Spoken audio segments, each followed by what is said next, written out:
ETF index mutual funds నేర్చుకుని stock మార్కెట్లో రాణించాలనుకుంటున్నారా? వెంటనే ఈ నెంబర్కి కాల్ చేయండి.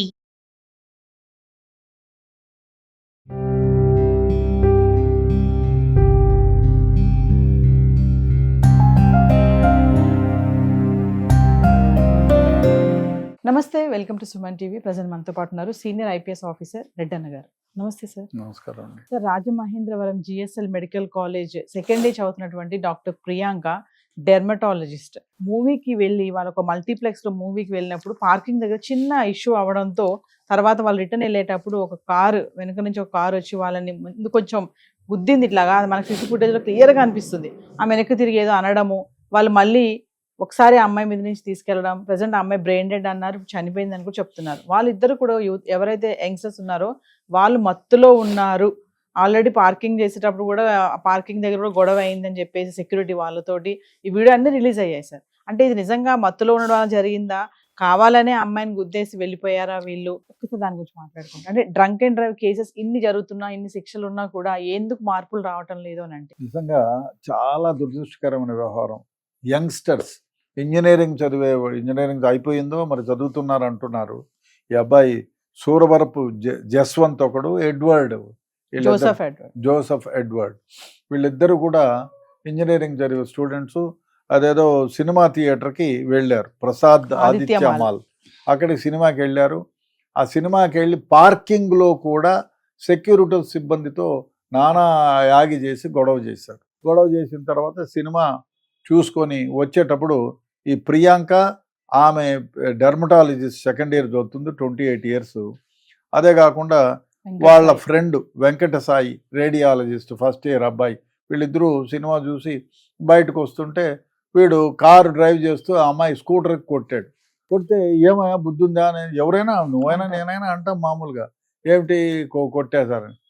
నన్ను కొట్టావంటావా అని వెనక్కి తీసుకొని కారు మళ్ళీ వచ్చి ముందరగా జోరుగా డాష్ ఇచ్చి ఆ అమ్మాయి తలపై నుంచి వెహికల్ అమ్మాయి కింద పడిపోతే ఆ అమ్మాయి తలపై నుంచే కారు తీసుకెళ్ళిపోయారు. వాళ్ళిద్దరూ కూడా ఫుల్గా ఇద్దరు తాగే ఉన్నారు, మద్యం మత్తులో ఉన్నారు. మద్యం మత్తులో కార్ డ్రైవ్ చేసి ఆ అమ్మాయి చావుకు కారణమైనారు. అమ్మాయి బ్రెయిన్ డెడ్ అయితే అక్కడ ఏదో లోకల్గా ట్రై చేశారు, లేదో అమ్మాయిని హైదరాబాద్ తీసుకెళ్ళిందంటే ఆగమగాల మీద ఆ అమ్మాయిని అంబులెన్స్లో హైదరాబాద్కు తీసుకొచ్చి కిమ్స్ హాస్పిటల్లో అడ్మిట్ చేస్తే ఎప్పుడో బ్రెయిన్ డెడ్ అయిపోయిందని చెప్పి డిక్లేర్ చేశారు హాస్పిటల్ అథారిటీస్. ఎంత దారుణం, ఎంత ఘోరం. నువ్వు కారు తగిలిస్తే ఎవరైనా ఏం చెప్పాలి? సారీ, తప్పైపోయింది, క్షమించండి అని చెప్పి ఆ కారు వెనక్కి తీసుకొని, అమ్మా నాకు సారి తగిలించడం తప్పైపోయింది, ఏదో పొరపాటున తగిలిందని చెప్పి అడుక్కొని వెనక్కిపోతారు. అట్లా కాదు, నేను తగిలిస్తా, నువ్వేం పీకుతావని చెప్పి వెనక్కి తీసుకొని మద్యం మత్తులో వీళ్ళకి సంస్కారం లేదు.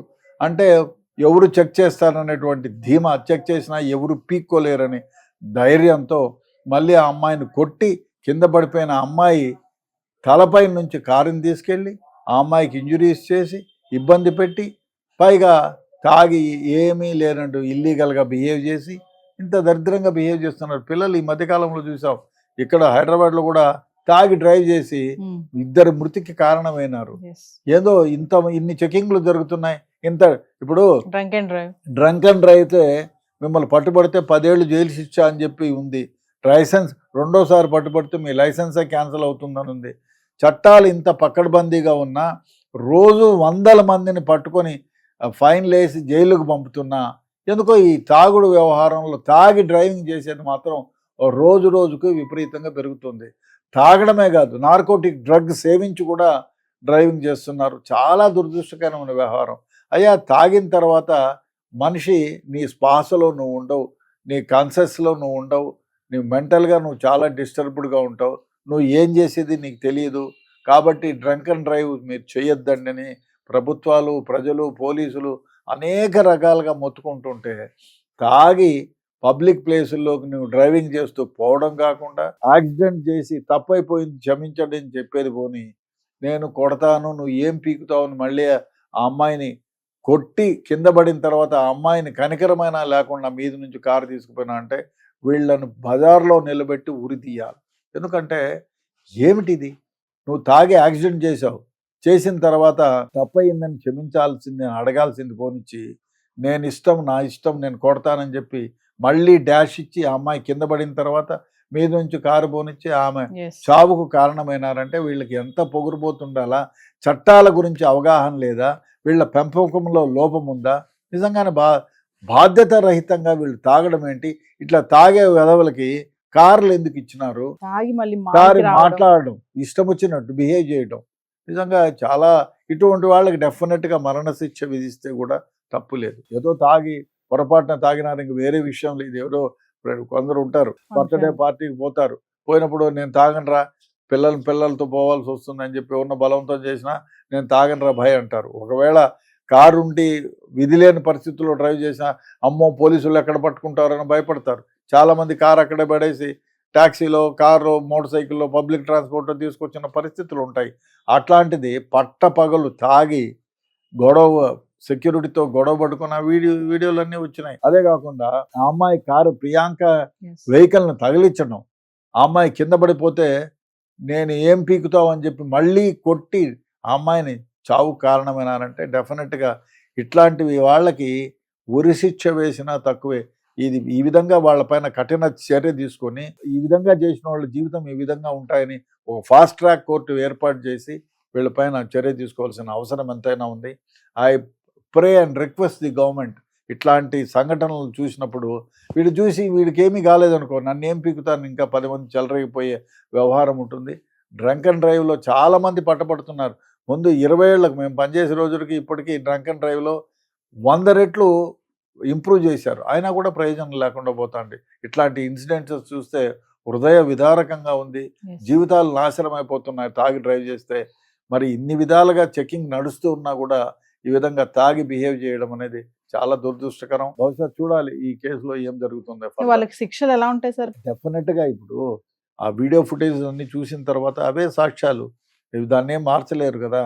డెఫినెట్గా ఈ సాక్ష్యాలను పెట్టుకొని వాళ్ళకు యావజ్జీవ కారాగార శిక్ష విధించాల్సిందే. అంటే సార్ మద్యం మత్తులో వీళ్ళకి అసలు ఏం చేస్తున్నారు తెలియక, అంటే అసలు ఒక మనిషిని చంపేదాకా వెళ్తున్నాడు. ఆ రివెంజ్, ఆ కోపం, ఫ్రస్ట్రేషన్ ఈ మత్తులో ఉన్నప్పుడు ఇలానే ఉంటుందంటారా సార్? డెఫినెట్గా అలాగే ఉంటుంది. అదే కాకుండా వాళ్ళ క్యారెక్టర్ కూడా చాలా మంది తాగితే మాటలు రాని వాళ్ళు చాలా మంది ఉన్నారు. అవును. తాగి మిస్బిహేవ్ చేయరు, చాలా మంది దండం పెట్టిపోయే వాళ్ళు ఉంటారు సైలెంట్ గా.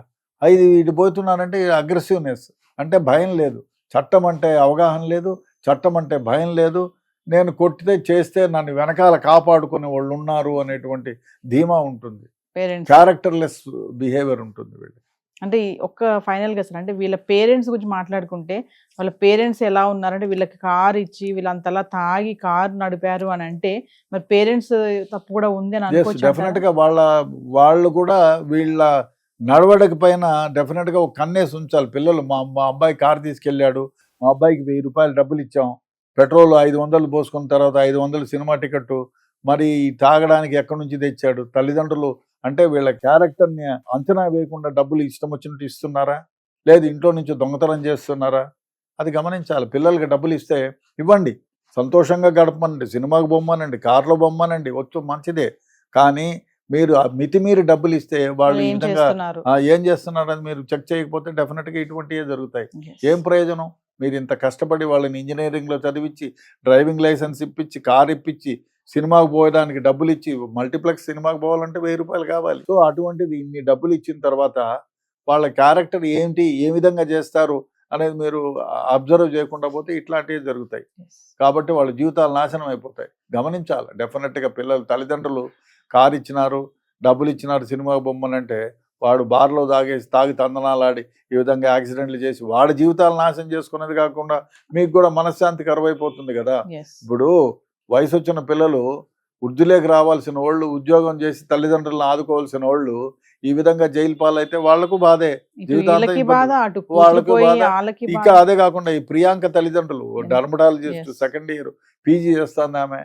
సో ఆమెకెంత, తల్లిదండ్రులకు ఎంత ఘోష, ఎంత. ఇప్పుడు ఒకటే కూతురు ఉందనుకో, అమ్మాయి వాళ్ళ తల్లిదండ్రులు ఎంత ఆమె పైన ఎన్ని ఆశలు పెట్టుకొని ఉంటారు, ఆమె జీవితాన్ని నాశనం చేస్తారు మీరు. కాబట్టి డెఫినెట్గా డ్రంక్ అండ్ డ్రైవ్ చేసేవాళ్ళు దయచేసి తాగి డ్రైవ్ చేయొద్దు. మీకు ఒకవేళ తాగి సినిమాకు పాడకపోతే అక్కడే వదిలేయండి కారు, వచ్చేసి ట్యాక్సీలోనో పబ్లిక్ ట్రాన్స్పోర్ట్లోనో రండి. కానీ ఇట్లా తాగి ఈ విధంగా బిహేవ్ చేసి మీ జీవితాలను మీరు నాశనం చేసుకునేది కాకుండా ఎదుటివాడి జీవితాలను కూడా నాశనం చేయొద్దని చెప్పాలనిపిస్తుంది. Thank you. రైట్.